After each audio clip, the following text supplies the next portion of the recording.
My name is Chelsea, and today we're going to learn about why leaves change color. If you've ever seen the green leaves in summer change to shades of red, orange, and yellow in the fall and wondered why that happens, then this is the experiment for you. To understand this process, we first need to learn about one very important idea: pigments. Pigments are what give color to other things.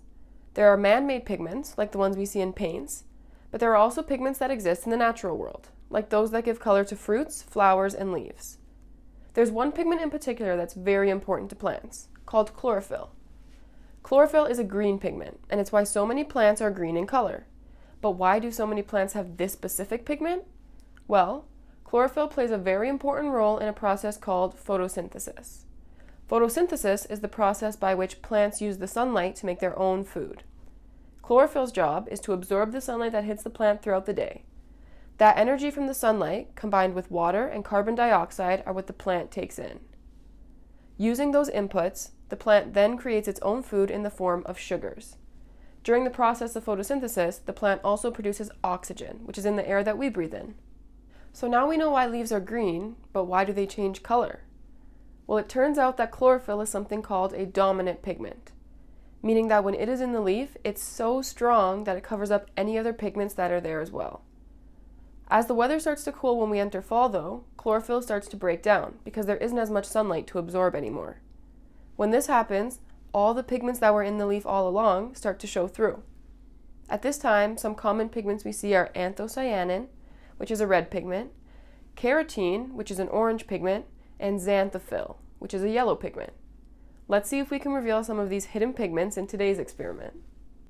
For this experiment, you're going to need 2 to 3 bowls, 2 to 3 clear jars or cups, lids for those jars, or if you don't have lids, clear plastic cling wrap, rubbing alcohol, a coffee filter, a fork, 2 to 3 different kinds of leaves collected from your neighborhood or your yard, tape, and you're going to need hot water, so a kettle may be helpful for this, or you could just microwave the water. If you're planning to microwave it, be sure to have an oven mitt because the bowl will get hot.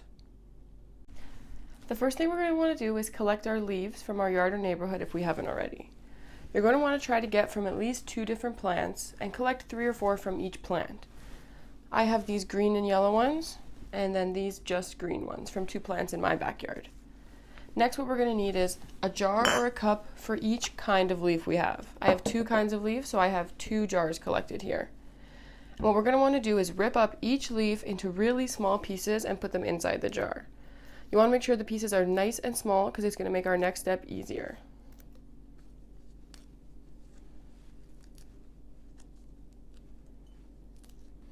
The next step is to take those crushed leaves and cover them with just enough rubbing alcohol so that all the leaves are submerged. Be careful when working with the rubbing alcohol.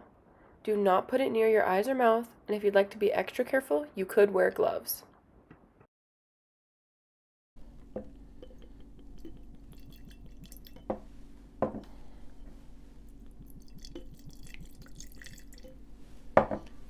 Once we've done that, we're going to take our fork and really mash up the mixture all together. After around 2 to 3 minutes of mixing, you may notice the rubbing alcohol start to change color. These are the pigments being released. Once the rubbing alcohol and leaves are well mixed together, we're going to want to seal these jars up. Here I'm using lids, but if you don't have lids, you could also use clear plastic cling wrap over the top of the jar or cup. The next step is going to be to heat up our mixture in the sealed jars. So we're going to get our 2 bowls and some hot water. If you have a kettle, like I do here, that would be great for this step. If not, you could just fill your bowls up with water and put them in the microwave for a little bit. If you are using the bowls in the microwave, be sure to use your oven mitt for that step because the bowls will get hot. So be careful with this step.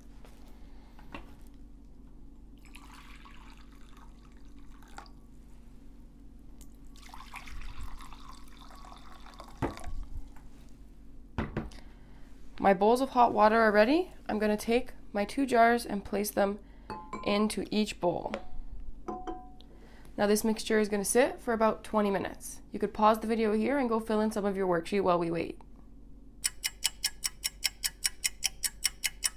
Now that our jars are done sitting in the hot water bath, we're going to go ahead and prepare to examine the pigments. So we can take the lids off of the jars and grab our coffee filter. I've already pre-cut mine into thin strips, so you're going to want to do the same for yours, enough strips for each jar that you have.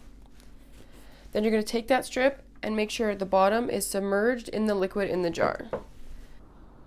Once you have that coffee filter submerged, you're going to want to go ahead and secure the edge with tape. Now we're going to need to let these coffee filters sit in the mixture for a while, but soon we should start to see pigments moving up the filter. While we wait for that to happen, let's talk about why this occurs. The method we use in this experiment is called chromatography. Chromatography is a method used to separate different components of a mixture, in this case separating different leaf pigments from one another. Chromatography experiments have two important parts. The first is called the stationary phase.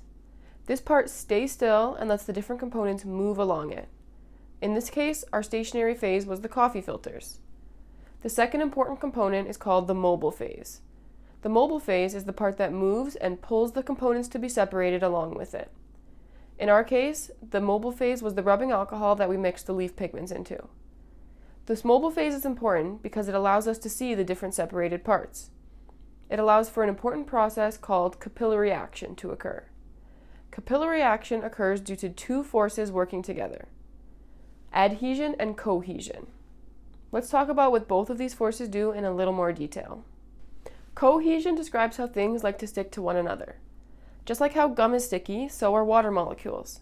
They like to stick to one another and they like to stay together. Adhesion describes how water molecules don't only like to stick to one another, but also to other solids like our coffee filter. Because the sticky water molecules are already together, when the first molecule sticks onto the coffee filter, it moves upward and pulls the rest of the sticky water molecules along with it. And that's capillary action, the movement of a liquid up a solid. Let's take a look back at our own chromatography experiment. We should start to see the pigments moving up the coffee filter. If we take a closer look at the coffee filter, we can see the different colors appearing on it. And from the colors that appear, we can see which pigments were hiding beneath the chlorophyll.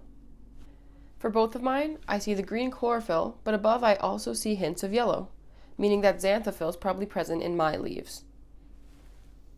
We covered a lot of new information today, so let's go over what we learned. Pigments are what give color to other things. They can be natural or man-made. Chlorophyll is a green pigment in plants that helps them do photosynthesis.